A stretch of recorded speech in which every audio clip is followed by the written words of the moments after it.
Sesaat lagi Anda akan mendengarkan program Renungan Sahabat Seperjalanan bersama Pendeta Wendy Pratama. Selamat mendengarkan.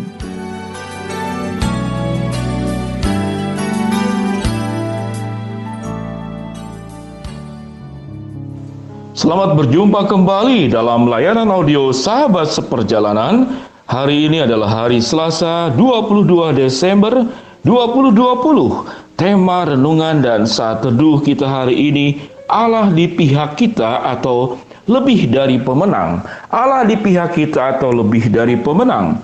Firman Tuhan terambil dalam Roma pasal 8 ayat yang ke-31. Demikian bunyi firman Allah. Sebab itu apakah yang dapat kita katakan tentang semuanya itu? Jika Allah di pihak kita, siapakah yang akan melawan kita? Jika Allah di pihak kita, siapakah yang dapat melawan kita? Mari kita berdoa.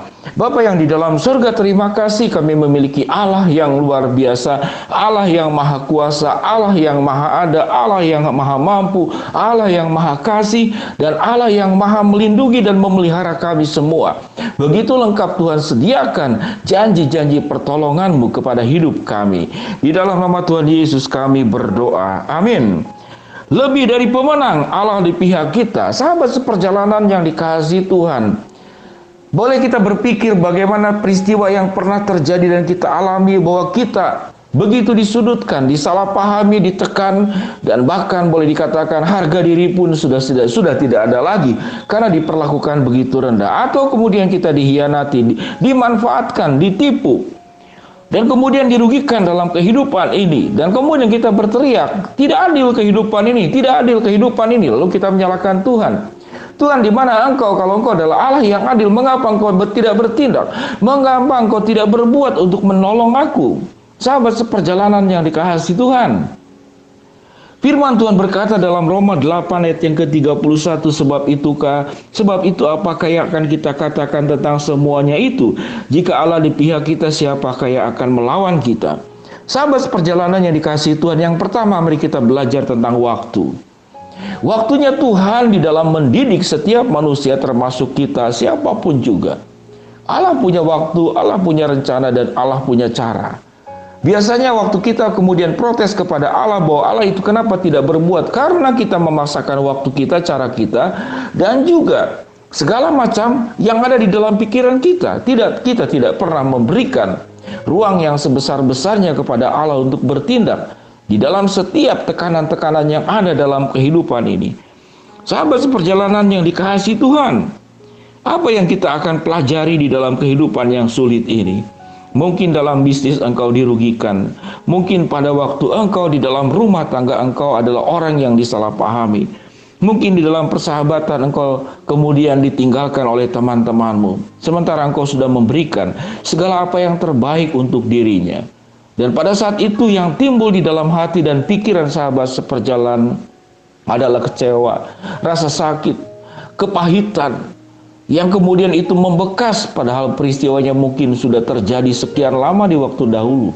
Bahkan peristiwa yang 10 tahun lalu, 20 tahun lalu, 30 tahun lalu, engkau ingat-ingat.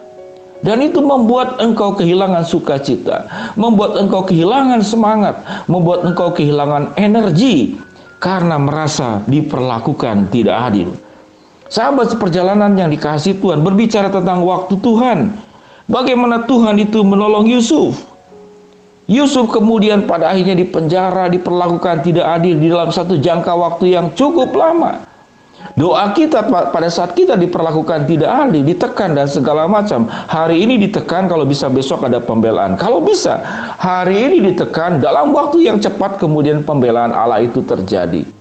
Sahabat seperjalanan di dalam peristiwa-peristiwa yang sulit dalam kehidupan ini, Allah memberikan pelajaran kepada kita, dan juga pelajaran kepada orang yang menekan kita. Kita pasti dibela Tuhan. Pelajaran kita adalah bagaimana untuk merenung. Terkadang hal-hal yang tidak baik terjadi dalam kehidupan kita, tidak selalu juga itu adalah karena untuk tujuan yang tidak, Tuhan itu mengizinkan orang berbuat yang tidak baik kepadamu. Namun Tuhan mengizinkan bahwa engkau sedang berproses menjadi pribadi yang dewasa. Engkau sedang berproses bagaimana mengandalkan Allah. Atau di dalam peristiwa yang kita tidak sukai terjadi itu, ada peringatan-peringatan Allah untuk kesalahan-kesalahan yang pernah kita buat di dalam kehidupan ini. Tatkala kita lancar, biasanya kita jarang sekali mengoreksi siapa diri kita yang sesungguhnya. Apa yang salah dalam kehidupanmu engkau pernah lakukan. Atau engkau jangan-jangan juga pernah melakukan hal yang sama namun kau lupa. Engkau pernah berlaku tidak adil, engkau pernah menyakiti, engkau pernah memanfaatkan orang lain, engkau pernah merugikan orang lain. Dan orang lain juga punya pengalaman yang sama seperti yang engkau alami saat ini. Mengapa mereka sahabat seperjalanan tersebut itu ditekan, dimanfaatkan, jadi salah mengerti, disudutkan. Engkau tidak pernah paham perasaan orang lain karena engkau pelakunya dan orang tersebut yang merasakannya. Bukankah sifat manusia seperti demikian? Kalau kita berbuat, kita tidak merasa. Kalau kita jadi korban, kita merasakannya itu luar biasa, dihayati, dirasakan pedihnya, sakitnya itu. Waduh, kita bisa ceritakan, kita bisa ungkapkan di dalam kata-kata, di dalam tulisan, diceritakan kepada orang lain.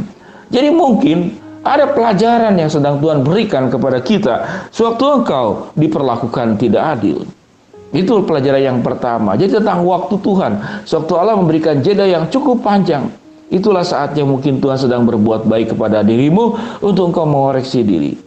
Tentang waktu Tuhan, kalau Tuhan tidak memberikan katakanlah hukuman atau balasan atau apapun juga kepada orang yang melukai kita, maka pikiran kita, karena seringkali kalau kita diperlakukan tidak adil, Tuhan balaskan dia 1 kali lipat. Minimal gigi ganti gigi, ya tangan ganti tangan, kaki ganti kaki, kurang lebih begitu. Namun apa yang Tuhan katakan kepada kita, Tuhan tidak selalu harus menghukum orang tersebut.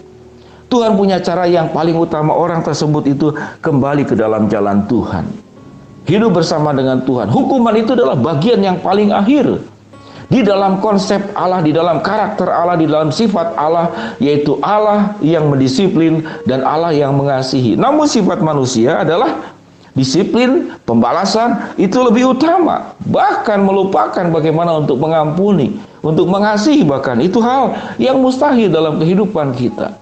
Yang jelas sahabat seperjalanan, setiap perlakuan yang buruk yang dilakukan oleh siapapun, mungkin oleh dirimu ataupun orang lain, itu ada di dalam catatan dan kalkulasi Allah. Dan Allah itu punya cara. Dan Allah punya cara. Apakah memberikan kasih karunia pengampunan, atau kemudian Allah menghukum orang tersebut. Di dalam Alkitab selalu ada dua hal. Kasih karunia Allah yang terjadi, membuat orang itu bertobat dan kembali. Tetapi juga ada hukuman Allah. Dan itu adalah hak prerogatif Tuhan tentang bagaimana Allah itu menghukum setiap orang. Atau Allah itu mengasihi, agar yang tujuan utama baik menghukum maupun mengasihi, orang itu kembali ke dalam jalan Tuhan. Sebagaimana bangsa Israel banyak berbuat hal yang keliru. Tentu harapan Allah adalah mereka bertobat, mereka berubah dan kembali menyembah Allah, kembali mengikut Tuhan. Sahabat seperjalanan yang dikasihi Tuhan, lebih dari pemenang, Allah di pihak kita. Apa pelajaran yang kita akan ambil pada saat ini? Pelajarannya, waktu engkau diperlakukan tidak adil, Tuhan itu tidak menutup mata. Tuhan akan membela-Mu, Tuhan akan menolong-Mu, Tuhan akan melindungi-Mu, Tuhan akan menjaga-Mu, Tuhan akan menjamin-Mu, Tuhan akan memelihara-Mu. Namun juga terkadang itu terjadi untuk kita belajar. Jangan-jangan ada hal yang kita perlu perbaiki. Jangan-jangan juga kita berbuat hal yang sama kepada orang lain. Sahabat seperjalanan yang dikasihi Tuhan, biarlah kita menyerahkan ketidakadilan yang pernah kita alami itu kepada Allah, hakim di atas segala hakim, raja di atas segala raja, yang mengetahui segala perkara, dan Tuhan akan bertindak di dalam keadilan, di dalam kasih-Nya, dan juga di dalam hukumannya. Sahabat seperjalanan yang dikasihi Tuhan, yang pasti kalau engkau bersandar kepada Allah, Tuhan akan menjadikanmu lebih daripada pemenang. Bukan dengan membalas, namun engkau menang untuk tetap hidup bersandar kepada Allah, tetap memiliki sukacita, tetap bersyukur di dalam ketidakadilan yang engkau terima. Mari kita berdoa. Bapa yang di dalam sorga, hamba-Mu berdoa buat sahabat seperjalanan yang sedang sakit di rumah sakit maupun di rumah. Tuhan jamah, Tuhan sembuhkan. Buat sahabat seperjalanan yang sedang menghadapi kendala, kesulitan, persoalan dalam kehidupan, dan khususnya ketidakadilan yang pernah terjadi di dalam kehidupan kami, Allah di pihak kita, lebih dari pemenang. lebih dari pemenang. Sebab itu apakah yang akan dapat kita katakan tentang semuanya itu? Jika Allah di pihak kita, siapakah yang akan dapat melawan kita? Hamba-Mu berdoa buat sahabat seperjalanan yang sedang memohon, berdoa mengharapkan sesuatu. Tuhan akan kabulkan sesuai dengan waktu dan rencana Tuhan. Dalam nama Tuhan Yesus kami berdoa. Shalom sahabat seperjalanan, tetap kuat di dalam Tuhan. Ingatlah Allah di pihak kita sewaktu kita hidup dalam kebenaran. Amin.